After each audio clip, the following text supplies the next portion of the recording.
A sy'n croeso I bob un ohonoch chi i'r seminar hon ar un ddiwetha yn y gyfres sesiwn 2026. A dyma ni yn cyfrgell Roderic Bowen. A diolch I Nicky lle mae wedi mynd am ei hynawsedd yn paratoi y stafell hon. A mae yn fraint arbennig cael croesawu ar eich rhan chi yr athro Mary Constantine o ganolfan uwch y Brydyr Brifysgol, sydd yn arbenigol fel y clywon ni mewn astudiaethau mediadau radicaledd a'r rhamantus yn y ddeunawfed a dechrau'r bedwaredd ganrif ar 15. A wrth gwrs bydd hi yn gysylltiedig â'r prosiect anferth a llwyddiannus ar waith a chyfraniad Iolo Morgannwg. It really is a pleasure not only to welcome all of you to this, the last of the Lampeter Church History seminars, not the last. Over my dead body. And we have booked, two of the speakers for next year, yes, or certainly not. The last of this session, 2025 to 2026. And here we are in the Roderic Bowen Library. That makes me feel very old because I grew up in Cardiganshire and our MP was Captain Roderic Bowen, when the Liberal Party in this county was well to the right of the Conservatives who never stood against them, and their colour was blue. Oops. But also to welcome on your behalf Professor Mary Constantine, whose paper reflects her interest in the radical dissenting and romantic movements in literature, politics of the 18th and 19th centuries, and in travel writing. And she indeed also took part in that gargantuan and successful project on Iolo Morgannwg. And I think he fits all three epithets. He does. Yes. As well as an interest in the early travellers to Wales in the Curious Travellers Network. Mary Ann, all yours. Diolch yn fawr iawn I chi am y croeso. Mae wastad yn bleser dod yma I Lambed. A mae'n bleser gweld gymaint ohonoch chi. Fi'n diolchgar iawn am y gwahoddiad. It's a real pleasure to be here. I am very grateful, if somewhat trepidatious, about the invitation here. And I'm also aware that some people in the room have travelled probably as far as any dissenting minister on horseback, setting off early in the morning to spread the word. So fair play to you all for making it in time. Okay, so I would probably call myself a cultural historian. And I work at the messy interface between history and literature. I am not by any stretch of the imagination a historian of religion, and certainly not of ecclesiastical history. So I suspect in many ways, especially in the discussion, I will be learning a lot more from you than the other way around. However, I do work in the long 18th century, and sometimes it can be very long. And it didn't take me long to realise that very few aspects of life in that period are not, some way or other, mightily tangled up in matters religious, and in Wales, intensely and often confusingly so. In the wake of the American Revolution, and especially during the decade of the French Revolution, when the pillars of established society, the monarchy, aristocracy, and church collapsed rather noisily over the Channel, new spaces were opened up to discuss religious freedom, the role of religion within civil society, and the nature of belief. It's a time, I think, paradoxically, of vast reimaginings and dogged retrenchments. In periods of flux, of chaos, people either strengthen their existing systems or, like William Blake, they create new ones. My particular field of research for many years now has been travel writing. I'm interested in what happens when people put the experience of travel into words, in how they go about it and why they go about it, and what travel means, both within the context of their lives and within the wider historical context. And so for this talk today, out of scores of amazing journeys undertaken in the tumultuous last decade of the 18th century, I have only chosen 3, but they're 3 where the act of travel itself provokes the writer into some form of reflection on religion and religious identity. It's a snapshot of the times through the eyes of a Unitarian, no prizes for guessing which one, a Baptist, and a member of the established church, an Anglican. They will all be familiar names, And in some of what comes, I'm revisiting work I have already published, but I hope that new insights might come from the act of bringing them together and exploring their ideas through the lens of travel. So the work draws on my own research and the research of colleagues on the Wales and French Revolution project, and on our current Curious Travellers project. And of course, inevitably, like any work in this period, it owes a great deal to the work of people like Rhys Morgan, Geraint Jenkins, whom we miss very much, Wyn James, Howell Davis, and many others. So, my first. This is typical Iolo. Iolo Morgannwg walks home. In 1802, Iolo Morgannwg set out from London to head home via a very circuitous route to Glamorgan. Now, the main aim of the journey was to meet up in Meifod with the Reverend Walter Davis, Gwallt y Mechain, with whom he was collaborating on a project to collect information about the state of land use in Wales for the Board of Agriculture, who were, of course, busy implementing their own form of revolution on the farming practices of Britain. The notebook that he kept of his journey is a thoroughly wonderful document, full of insights into soil types, good and bad farming practices, people he encounters along the way, and plenty of other stuff, some of it very strange indeed.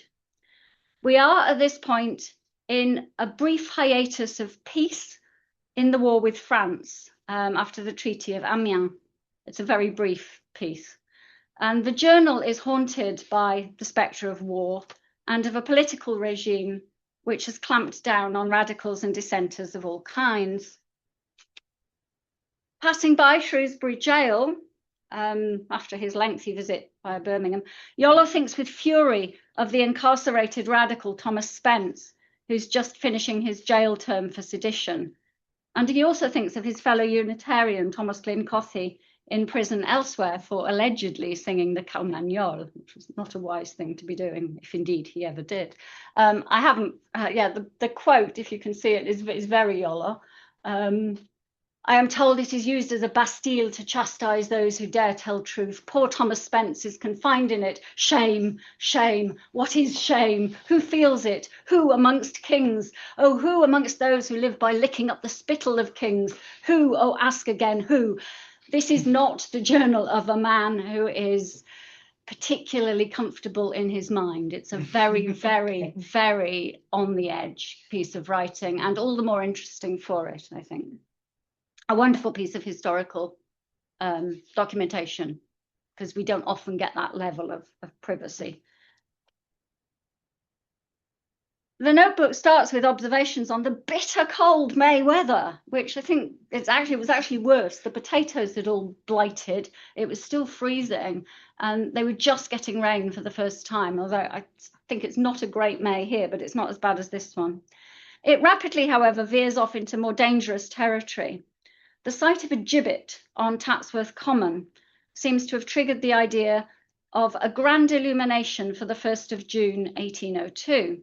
Now, that approaching date, which since 1794 had been designated glorious in the wake of General Howe's rather messy naval victory over the French, so it's the glorious 1st of June, inspires a brief but really gruesome fantasy. And if you are at all sensitive to stuff, then perhaps block your ears and look away.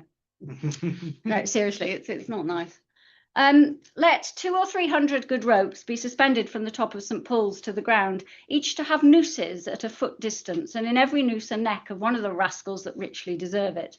A lamp tied to every hand and every foot, every rope thickly furnished like a trace of onions. And each of these rascals, in the well-merited agonies of death, having their convulsed limbs in motion, would exhibit a very grand illumination of moving lights that would seem as if quite alive, be seen at 20 miles distance. Well, this revolutionary execution à la lanterne transforms the rascals into beacons of enlightenment. And who are they? Well, if kings, nobles, parsons, etc. would on such occasions become lights to enlighten the world, they would answer the purpose for which they were originally instituted. lights to enlighten the world, indeed. Arriving in Oxford, Williams, the stonemason, admires Gothic arches and Palladian quads, but not their inhabitants. Satirically referencing an increasingly common feature of tour writing, a visit to a factory, he claims, "This is one of the greatest manufactories in the kingdom, for considerably more than half the parsons of the British Empire are manufactured here." The quality of the product, unfortunately, is rather poor. It's vile stuff. And the air is so foul and contaminated that every natural colour either fades away or becomes indelibly stained. Worse still, this evil spreads wherever the article so manufactured goes, like a goat skin shipped at Smyrna when the plague reigns at the height of malignancy, carries with it an infection that disperses and spreads a destructive putridity, very hard to read this stuff, that kills or poisons every constitution that breathes its tainted atmosphere. The medical language of contagion here combines with the language of industrial pollution, familiar from contemporary tour accounts, to create a thoroughly toxic mix. And unlike the picturesque traveller, one cannot simply pass through the putridity into fresher upland air, because the collegians, having infested this filthy puddle, spread themselves and their superlative vices on every part of our land. Not far from Oxford, Iolo visits the Rollright Stone Circle. Some of you may have visited it. So he starts off initially in full antiquarian mode, measuring it, the rest of it, checking out the stone like a good mason, but he soon slips into a more reflective style. Impressed with ideas of seriousness, he compares the modern idolatry of three gods, i.e. the Anglican Trinity of those Oxford-trained clerics, to the pure primeval religion of only one God, for whose worship this place was once a temple, open to the surrounding immensity of space. That primeval religion, the tenets of which Williams had been promulgating through his bardic doctrine since the 1790s, laid a specifically Welsh claim to spiritual enlightenment in Britain. In its more exotic guise, the doctrine involved a form of metempsychosis, which allowed for the gradual improvement of spiritual status, culminating in a circle of felicity. It's a sort of redemptive possibility, which he even contemplates, I think, ironically, for William Pitt.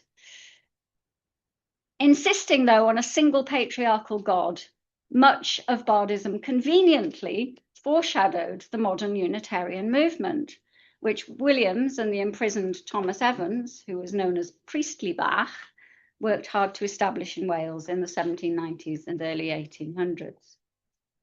So these are Unitarian Druids. It's not a surprise to find the troubles of the 1790s coming to the fore in the streets of Joseph Priestley's Birmingham, where Iolo visits the recently reopened, and literally recently reopened, in 1802 it reopened, new meeting house, which had been attacked and effectively destroyed during the anti-dissenter riots of 1791. So obviously there's a lot kind of churning in his mind as he visits the place and thinks back to those times 10 years earlier. But interestingly, it's actually the Welsh rural borderlands that seem to offer a deeper space for him to acknowledge the losses of this period. It's while he's examining the gravestones in the churchyard at Knighton, he's looking at memorials to two young men who'd been killed by lightning, that he suddenly remembers, or it comes into his mind, the sudden death of his own child, Elizabeth Lilla, in 1793, when the family were in Glamorgan, but he was in London, struggling with depression and trying to get his poems through press. Thoughts of Lilla lead to a vehement and not wholly coherent assertion of a faith in the possibility of meeting in the afterlife, which ends rather helplessly, "I will believe it true." After his daughter, he mourns his mother, and then he mourns his lost brother, long ago buried, not indeed in the grave, but in the more lamentable pit of slaveholding. So he's dead to him.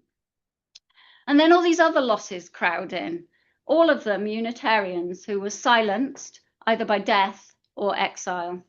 He says, "I shall also meet there in the afterlife my excellent friends, George Morgan, Dr. Kippis, Dr. Priestley, banished by persecution, and Gilbert Wakefield, where neither king nor bishop can persecute."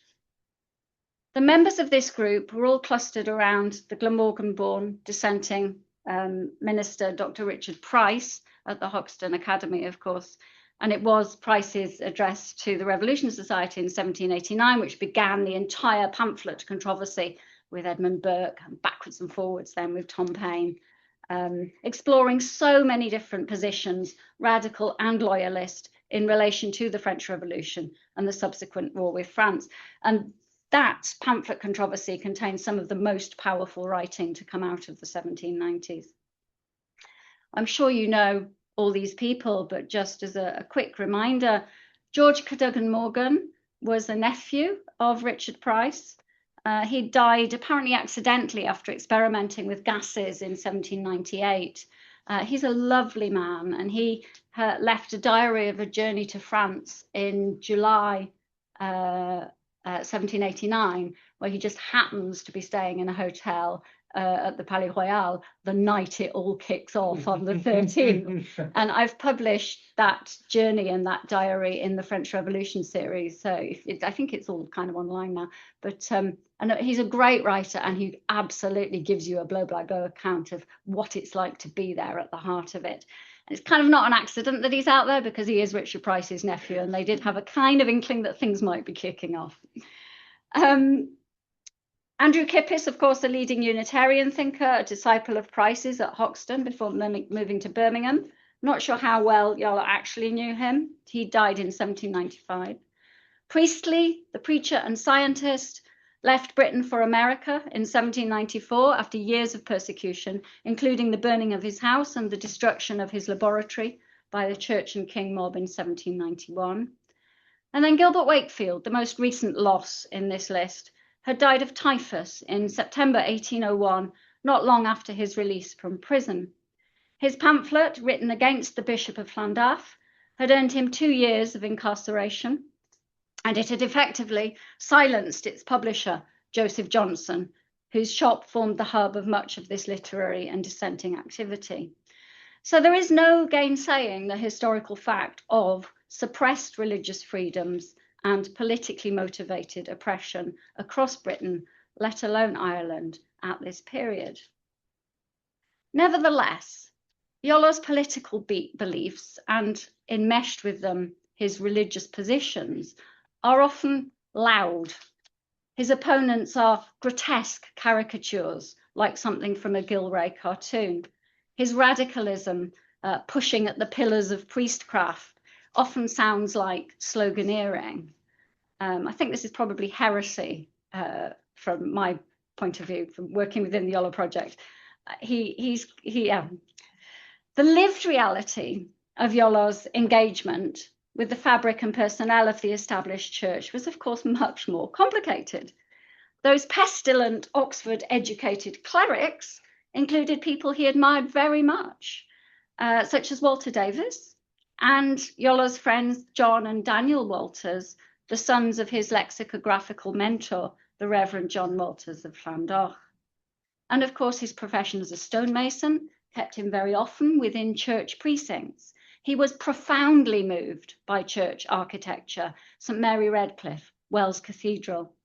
And, as we well know, he had his own particular take on the British Christian past and the imagined intellectual glories of Llantwit Major and the age of the saints. This is a whole world he conjures up. So it's a profoundly complicated relationship, I think, to the church. I cannot claim to have exhaustively explored the vast and chaotic papers and letters. There's just so much stuff to fully understand Iolo's version of Christianity. But I was very glad to find the draft of a long letter, which was published by my colleagues in the big 3-volume edition of Iolo's letters, in which he develops a particular line of attack against the established church in rather more measured tones than this kind of sloganeering kind of thing. The diary is really, really unhinged, I'd like to point out. He's not like that all the time. So the letter is dated the 27th of July, 1793. I'm sure I've got PowerPoint for this bit. Let me just see. Yeah. And it's addressed to the editor of the Cylchgrawn Cymraeg. It's in Welsh. It responds to a piece in a previous issue where the editor, whom we will be talking about shortly, praises the Moravians for their missionary zeal. And Iolo endorses this praise and notes just how much they achieve as a sect on how little in terms of resources. And then he contrasts this missionary activity with the church, which he sees as overflowing with wealth, but doing nothing towards spreading knowledge of the truth. He cites the recent blocking by Samuel Horsley, the ultra-conservative Bishop of St. David's, of a bill backed by William Wilberforce, which was intended to open up missionary activity in India. Horsley had said, state religion in every nation under the sun is connected to its secular government, and not on any account should it be separated from that government, nor should an attempt be made to subvert it. That's Horsley translated through Iolo in a letter, okay? But basically, we shouldn't be messing and sending missionaries to India. So this is something that gets blocked.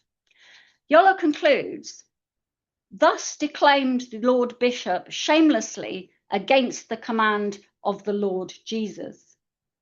Even the church in Rome, says Iolo, never declined to preach the gospel to the unbelieving. By failing in its missionary activity, the Anglican Church is effectively supporting the work of the Antichrist. QED. He then goes on to suggest a scheme aimed at Welsh dissenters of every name and party. Everybody pays a shilling a year to vastly boost missionary activity at home and abroad. It's a plan. But most interestingly to me, he offers a very clear Welsh rationale for this plan that he has. He says, this is really, this is new to me, so I'd love to talk about it afterwards. There's no nation under the sun which has enjoyed the blessings of the Christian faith so much and over such a long period of time as the Welsh. We were converted to the faith in Christ in the days of the apostles, and this is where we remain. The same nation, in the same country, bearing the same name and speaking the same tongue as we did in the days of St. Paul. Where are the old Romans, the Greeks, and many another nation who received the gospel in that age? They have expired completely. Neither they nor anyone else bears their names. No one speaks their languages, apart from in schools, on the face of the earth. The Welsh are the only nation of ancient Christians on the face of the earth. This precious gift was never so long in the possession of any other nation. Let us use it better than we have hitherto. Oh. Well, there's a lot to unpick here, but I think this is one of the clearest expressions of Iolo's vision of the Welsh language as the chosen vessel of earliest Christianity, a pedigree that he would extend back then to the monotheistic religion of the Druids. I can't help thinking it might also just have been another one of his schemes for raising a bit of money, of which he was perennially short. Shilling a year from everybody who might be the coordinator, who might get a salary out of this. But this letter was never sent or published. It nonetheless, I think, evokes one of the key religious phenomena of the period, evangelism and the spiritual motivations for undertaking journeys. And nobody puts the motor back into motivation, quite like Iolo's notional addressee, the journal's editor, Morgan John Trees. Trees is not in Iolo's graveyard lineup of the broken, the exiled, and the dead. In spite of their shared Glamorgan origins, their lives don't seem to have intersected that much. He was a Baptist minister from Llanbradach near Caerphilly, educated at Bristol. After 2 early thwarted attempts to emigrate to America, he spent the years between 1787 and 91 preaching in Pontypool and in North Wales, and then he was involved with the London Bible Mission. In August 1791, Rhys was advised to spend some time in Devon for reasons of health, and he got on a ship bound for Exeter. After several days waiting in the harbour for the right tide, the wind changed, providentially, as Rhys interpreted it, and he decided to head instead, as you do, for Calais. His mission then became, as Howell Davies has put it, a Protestant crusade to preach the gospel and disseminate civil and religious liberty among the French papists. Part of his remit was to set up a French Bible Society and ensure a supply of books. And while he's out there, he writes 2 very long, very reflective, autobiographical letters to John Ripon, a fellow Baptist, in November 1791 and February 1792. And they tell us a great deal about the course of his life as he interpreted it up to that point. Now, Howell Davies came across these letters in his great research into Baptist networks, and they evoke the kind of intense, deeply internalized journeys of what Damien Walford Davies calls the frantically kinetic itinerant preachers of the Methodist revival. Everything is readable, everything signifies, and the restlessness of evangelism is palpable. So, for example, he's writing to Ripon, reflecting right back from his birth. The guy must have opened the letter and thought, I only asked you what was going on in France, because it's the whole life. He talks about his period in Pontypool. My ministry was not confined there. I made several tours through South Wales and 2 through the north, and I generally had more conversions under my ministry abroad than at home. So he was better when he was doing gigs than when he was at home. I preached as often as I could in dark places, if I could find any, when none had preached before. Twice a day, 3 or 4 times on Sundays, 50 times a month, sometimes in the open street, private and public rooms, as well as chapels and meeting houses. My spirit and zeal was too much for my bodily strength. I was often so exhausted I was ready to drop down, and so hoarse I could hardly speak in the beginning of the service. You'll be familiar with this kind of language from the diaries of the Wesleys and from many other Methodist ministers. His home congregations were less than pleased. I found it very inconvenient to be the pastor of a church and travel so much. My people murmured, and not without cause. Anyway, so he gave up that post and set off again, Bristol, London, Kent, and then on this ship where Providence decided the next steps. Next morning, the wind had changed and continued so for some days. France had often been on my mind, but now I was resolved to go over, partly for my health, but I could not help praying that I might also be useful in other respects. Well, he spoke no French, but nothing daunted, he began to preach in Calais and Dunkirk and Boulogne to an assortment of expatriates who were, it seemed, in bad need of guidance. The English there I found were numerous, but they had gone to sleep on beds of ivory and wallowed in the mire of immorality. That's what happens if you cross the channel. By this time, of course, organised religion in France was in a state of vacuum. Church property had been nationalised since November 1789. Rhys was able to rent a former Catholic church to preach his gospel, which can only have confirmed his sense, shared by so many dissenters, and Joseph Priestley prominent among them, that the revolution itself revealed an unfolding of the divine plan. From what the Lord has already done in France, we have every reason to believe we will carry on his work. Rhys had some thoughts of going to Brittany, which is interesting and would have been interesting. The Lord will give me life and strength to go to Brittany, where I am told there are many Protestants, and I shall be able to preach in a short time to them in their native language. That would have been a very early Celtic connection, later taken up by Thomas Price, of course. But he ends up in Paris, as you do. And by February 1792, he's lodging with a Monsieur Gamble at the corner of the Boulevard and the Rue Louis-le-Grand. And he writes and says, you direct to me there at this place, at the Rue Louis-le-Grand. The Rue is soon to be renamed, much less monarchically, the Rue des Piques, the Street of Pikes. So you can see exactly what kind of landscape we're living in here. But that tiny detail, chez Monsieur Gamble, links him into a significant group of people. Gamble was a printer and engraver who was part of a radical group who would sign an address to the Assembly congratulating the French on the overthrow of the monarchy, and another address signed by members of the British and Irish community in Paris congratulating the French government on their commitment to the ideals of liberty and universal rights, and looking forward, and this is a bit of a heart tugger, to a close union between the French Republic and the English, Scotch and Irish nations, a union which cannot fail to ensure entire Europe the enjoyment of the rights of man. We're still waiting. Among the other signatories were radical figures, Lord Edward Fitzgerald, Hereford Stone, John Frost, and many of them were Irish. So Rhys is hanging out on the edges of some very interesting company here, really quite sort of radical and not particularly religious. Anyway, the second letter to Ripon is full of sort of hints of things having gone terribly wrong. You won't tell us what went terribly wrong. We don't know when he came back, but he did come back in 1792. And he says, you know, well, what happens next? There are 4 ways forward for France. Will we keep the present constitution? Will we have 2 chambers as in England? Will we keep the monarchical government? Or will we reform everything and take away all vetoes and even kings out of the way? And he says that he thinks it's quite likely that that's the way they're headed. So a very fascinating witness, I think.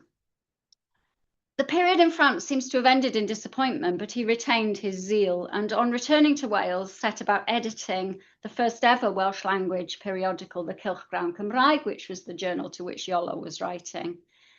As Marianne Leffler has shown, this laid the true beginnings of what in the following century would become a crucial aspect of the Welsh public sphere, journals and the exchange of ideas around them.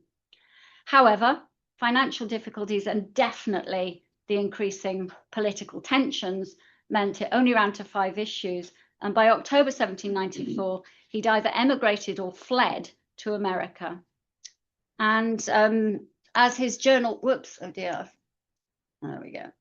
As his journal had encouraged so many others to do, there's an amazing piece where dyma ni nawr ar daith ein gobaith, perhaps you know the piece of writing, where he uses the Madog myth to imagine a group of settlers in the New World starting a new life, beginning afresh, and recreating their own version of society and religion out there, which is exactly what he then went on to try to do, as the work of Gwynaf Williams in search of Bela land will, of course, you may well know.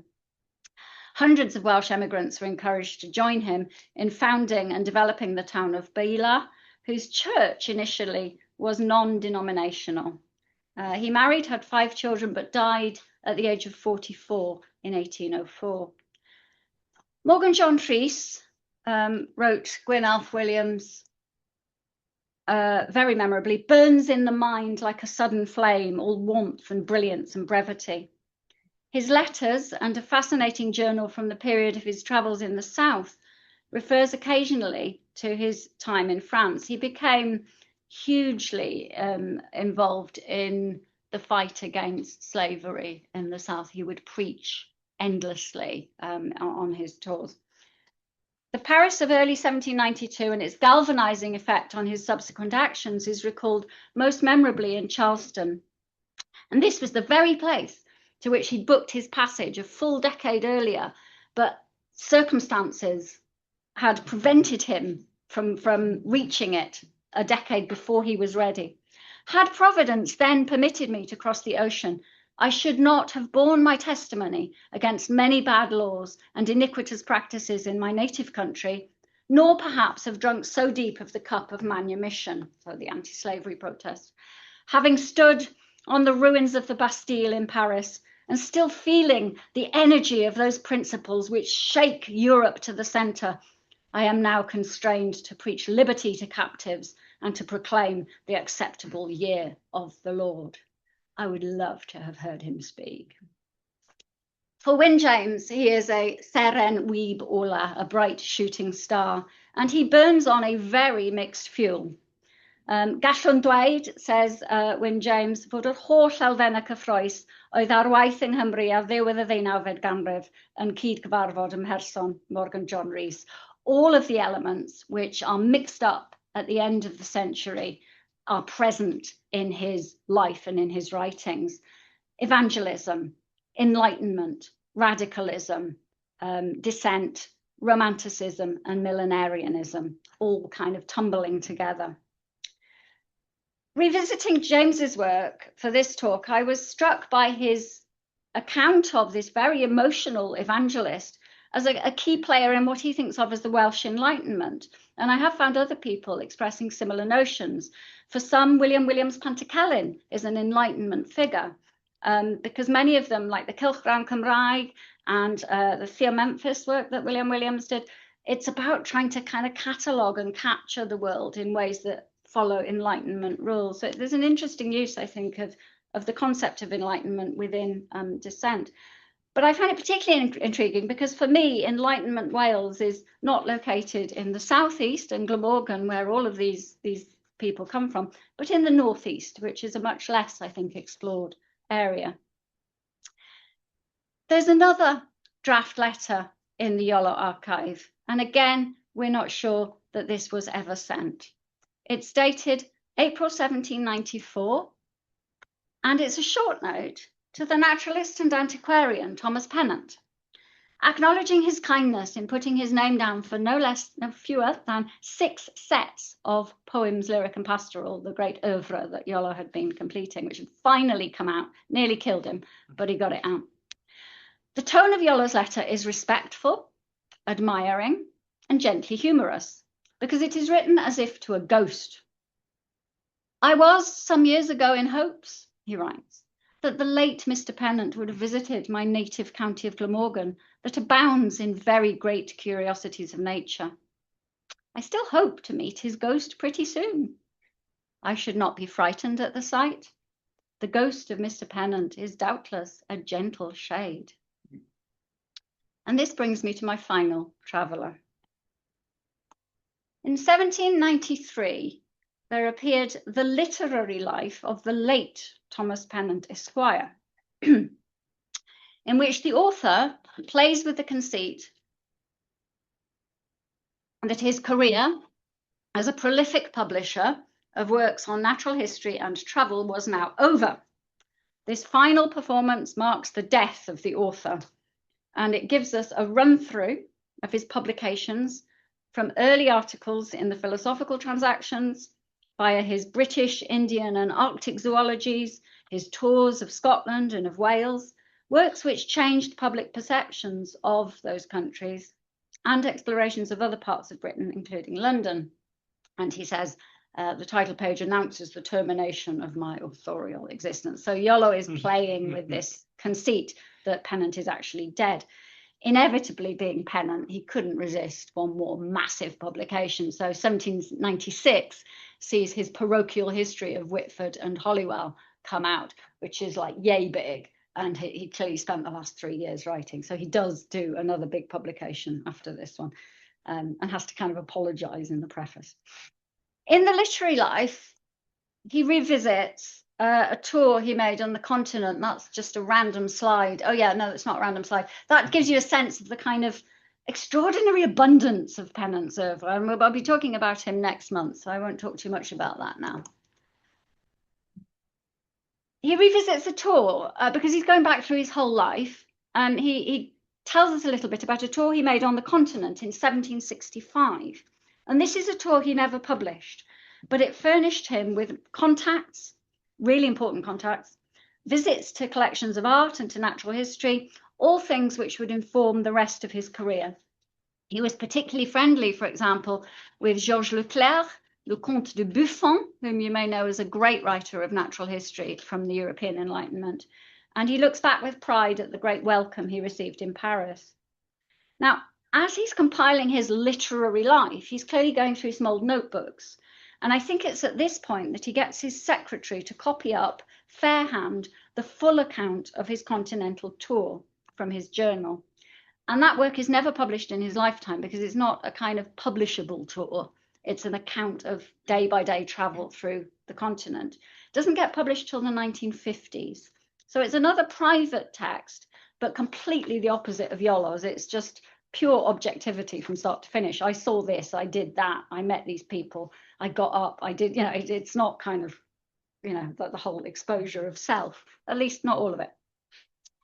It gives us very little access into the writer's emotional or inner life. And again, think of Morgan John Rhys spilling his life out on the page for John Rippon there in the kind of confessional mode. And there, you know, it's an interesting document, Pennant's work. His wife had died unexpectedly only a few months earlier, leaving 2 little children. And the whole journey may well have been a journey to deal with the grief.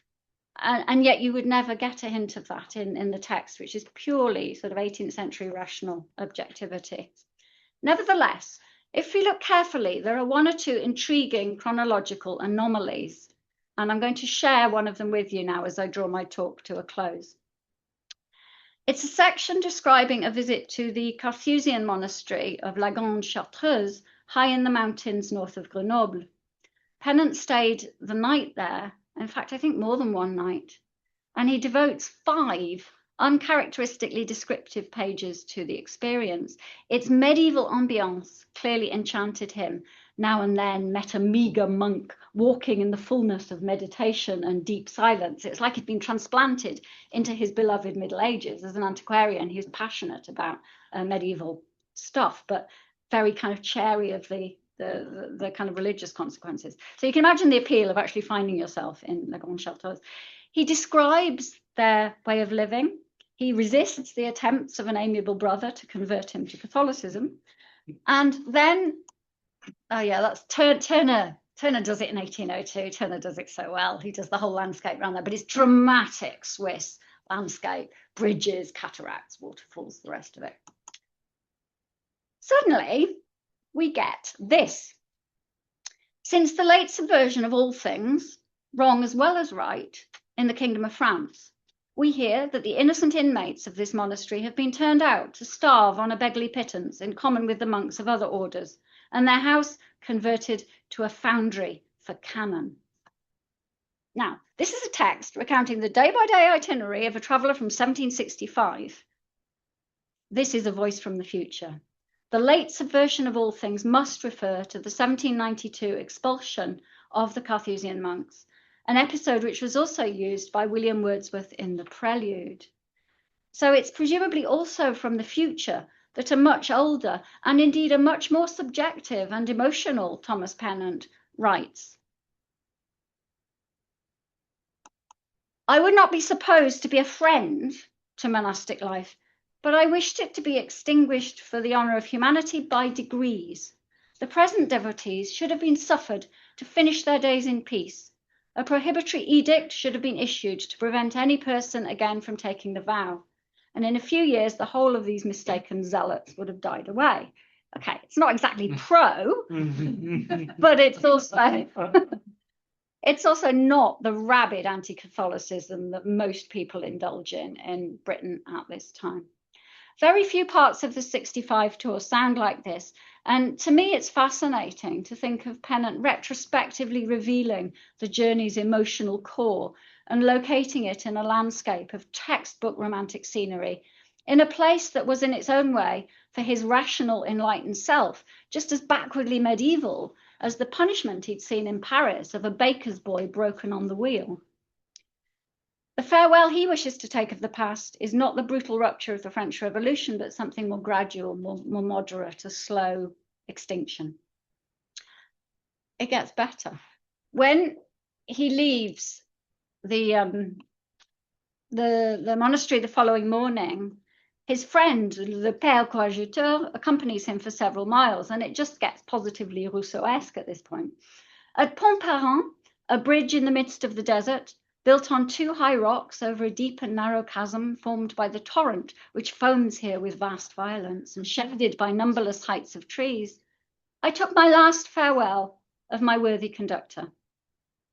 He parted with me with so much Christian charity and such tender embraces and pious wishes of our meeting again in a better state that moved me infinitely. He returned to his secure retreat, I to the various temptations of the world. It moved me infinitely. Throughout his writings, but most definitely in this continental tour, Pennant is the master of rational objectivity. He observes things. He observes more things. And then just occasionally you can read between the lines, you get some deadpan humor, you get a bit of disapproval, you get some pleasure. But this is quite different. This is an older man in reflective mode, pondering the turbulent world of the 1790s and revisiting his earlier journey on that continent. And the Comte de Buffon's son would be executed a year later. I very much like the fact that as a reader, you have to go on a journey to pick out, to find, to hunt down these moments of revelation in Pennant's writing. Anglican Pennant, like his dissenting near contemporary Richard Price, seems here to me to be a model of religious tolerance. His personal valet, who was also a good friend, was a Norman Catholic, Louis Gold. And when Louis Gold died, Pennant brought a Catholic priest into the house to administer the last rites for his friend. As I've explored elsewhere, other aspects of popery, of the medieval past, of legend, of saints, leave him feeling very uncomfortable. And there's an awful lot to say about his responses to the Catholic shrine at St. Winifred's Well, which is on his doorstep. So, to conclude, I'm going to pull my 3 stories together. I might just skip through this. I think we're doing okay. First of all, I'd like to think about the nature of travel and identity. The political historian Mark Philp has written many times about the shifting, contingent nature of political allegiance and self-labelling in the fast-paced 1790s, when ardent liberal supporters of freedom, bliss was it in that dawn to be alive, welcomed the fall of the Bastille, but then when rapidly driven to adopt new positions, just as events moved swiftly over the Channel. There's something incredibly breathless about this period, which I think in many ways chimes with our own quite uncomfortably. Labels, badges, slogans, affiliations, denominations, they demarcate notional lines across society, and yet time and again, real life and real encounters dissolve them. I think travel writing is particularly responsive and contingent as a genre if you're trying to map this sort of interconnection. Travel writing doesn't have the controlled borders of a sermon, a poem, a tract. It doesn't have designs on you in the same way. It's constantly interrupted by the flow of things, people, events, by the journey itself. And one effect is that travel allows you to become different people in different places. You're constantly remade. Philp shares a wonderful example of this in the shape of a young student, George Dyer, who makes a pedestrian tour through Wales to go and visit an aunt. I will read it because it's hilarious. On quitting the English border, I was in the space of 24 hours transformed into a French spy and was regarded with a due degree of alarm and detestation. Advancing towards the west, my character altered with the country, and I was positively proclaimed an Irish rebel by the majority. There were a few good-natured, sensible souls observing my black coat with commiseration, was certain I was a refugee. As I proceeded into the heart of the country, a new metamorphosis ensued. Inquiries were made respecting the condition of the faith, the position of the saints. Nothing less than blasphemy could have saved me in Brecknock and Radnor from the reputation of a Methodist apostle. This shame wore out with the rest, and then I was enrolled as a soldier, a wild youth who in a rash frolic had sold himself to the musket and was now sick of martial discipline and was braving martial law by desertion. Fabulous. That remaking, that freedom to cut loose from history, from the social networks that define you, is of course a driving narrative of the Welsh American story, of which Morgan Chartres is just one small part.